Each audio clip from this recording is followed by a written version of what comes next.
राधे राधे दोस्तों, स्वागत करती हूँ मैं आपका अपने चैनल पर। और आज मैं आपको सुनाऊंगी शरद पूर्णिमा की कथा और बताऊंगी उसकी पूजा विधि। तो चलिए वीडियो शुरू करते हैं। आश्विन मास की शुक्ल पक्ष की पूर्णिमा को शरद पूर्णिमा कहते हैं। इसे रास पूर्णिमा भी कहते हैं। ज्योतिष की मान्यता है कि संपूर्ण वर्ष में आश्विन मास की पूर्णिमा का चंद्रमा ही 16 कलाओं का होता है। कहते हैं कि इस दिन चंद्रमा अमृत की वर्षा करता है। शरद पूर्णिमा के दिन शाम को खीर पूड़ी बनाकर भगवान को भोग लगाएं। भोग लगाकर खीर को छत पर रख दें और रात को भगवान का भजन करें। चांद की रोशनी में सुई पिरोएं। अगले दिन खीर का प्रसाद सबको देना चाहिए।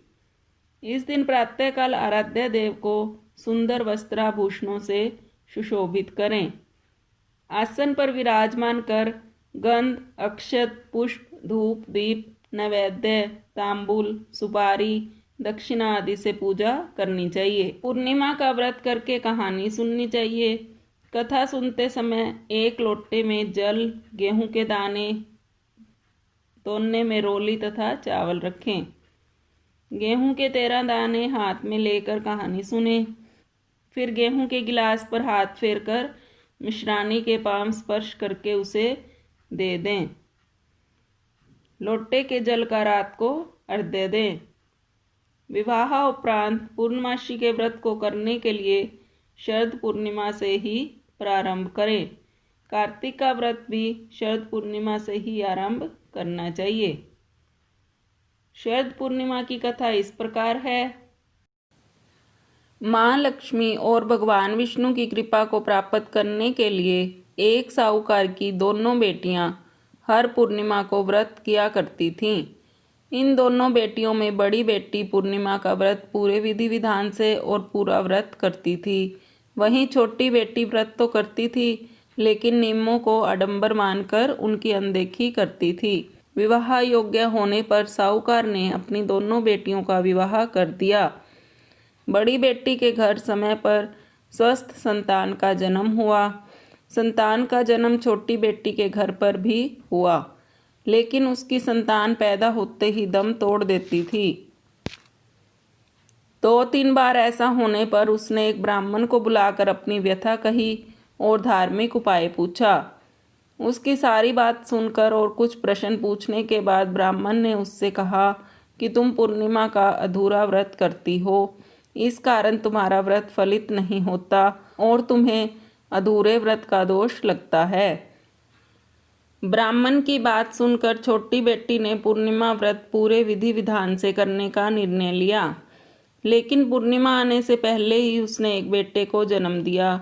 जन्म लेते ही बेटे की मृत्यु हो गई।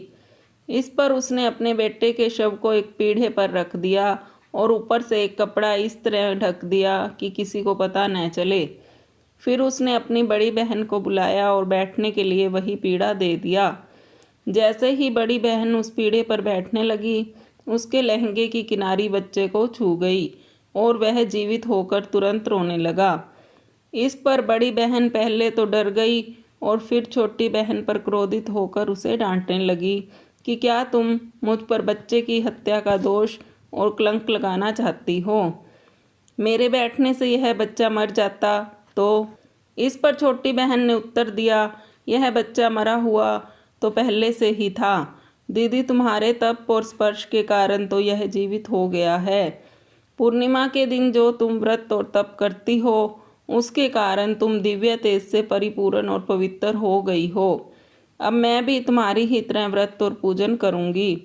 इसके बाद उसने पूर्णिमा व्रत विधि पूर्वक किया और इस व्रत के महत्व और फल का पूरे नगर में प्रचार किया। जिस प्रकार माँ लक्ष्मी और श्री हरि ने साहूकार की बड़ी बेटी की कामना पूर्ण कर सौभाग्य प्रदान किया, वैसे ही हम पर भी कृपा करें। तो दोस्तों, आपको मेरी वीडियो कैसी लगी मुझे कमेंट बॉक्स में ज़रूर बताएं, और अगर वीडियो अच्छी लगे तो लाइक शेयर करना बिल्कुल भी मत भूलें और पास में लगे बेल आइकन को जरूर प्रेस करें, जिससे कि आने वाली नई वीडियो की नोटिफिकेशंस आपको मिलते रहे। Thanks for watching. मिलते हैं नई कहानी के साथ अगली वीडियो में। तब तक के लिए राधे राधे दोस्तों।